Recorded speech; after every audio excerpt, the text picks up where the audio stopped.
mana shu maydon Badr jangi bo'lgan maydon. Payg'ambar alayhisalom mana shu joyga saflarni qo'yar ekan, masjidga kiradi. Ana shu masjid o'rniga kapaga borib turib, Alloh taologa shunday yolvoradi. Qo'lini duoga ochadi. Parvardigoro, sen menga va'da qilgan nusratingni so'rayman deydi. O'zing va'da qilgan nusratni bergin. Parvardigoro, agar mana bu jamoatga nusrat bermasang, seni diningga xizmat qiladiganlar qolmay qoladi deydi. Parvardigoro, o'zing va'da qilgan nusratingni, o'zing va'da qilgan yordamingni ber deb Payg'ambar alayhisalom takror va takror Alloh taologa iltijo qilganda, hatto qo'llarini ko'tarib duo qilganda ustilaridagi ridolari tushib ketadi. Abu Bakr Siddiq radhiyallohu anhu kelib, ridolarini to'g'rilab, "Bo'ldi ya Rasululloh." Ya'ni bo'ldi ya Rasululloh, Alloh taolodan shunday bir qattiq so'ravordingiz deb Abu Bakr Siddiq tasalli beradi.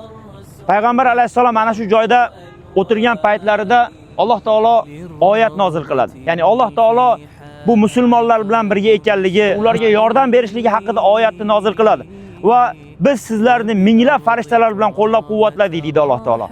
Payg'ambar alayhisalom o'tirgan joyda xursand bo'ladi. Sovutlarini kiyib, kabadan shunday chiqib keladiki, xursand bo'linglar ey Abu Bakr, xursand bo'linglar. Alloh taolo sizlarni farishtalar bilan quvvatladi. Ana Jabroilni ko'rdim, otini uzangisini ushlab turibdi deydi.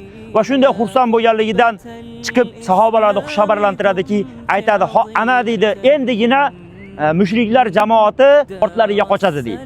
Va sahoba radhiyallohu anhumlarni xushxabarlantirib, Abu Bakr bilan Umar radhiyallohu anhu ga aytadiki, Payg'ambar alayhisalom birilariga Jabroil yordam berdi, birilariga Mikoil yordam berdi. Isrofil ana jangda changlarning orasida yuribdi deydi. Mana shu maydonga Payg'ambar alayhisalomning jamoatiga yordam bergani tushgan bo'ladi. Ibn Abbos radhiyallohu anhu aytadi, bir mushrik qochyotdi deydi. Orqasidan bir kishi quvlab ketyotdi. Birdaniga deydi, qamchini ovozi eshitildi deydi. Qamchini ovozi eshitildi va oldi machagiga munkib tushdi. Qarasay dedi, o'lib yotgan ekan dedi. Va Badr g'azoti kuni Alloh taolo kimga? Musulmonlar jamoatiga farishtalar bilan nusrat beradi. Mana shu maydon Badr g'azoti bo'lgan maydon, hojonalar.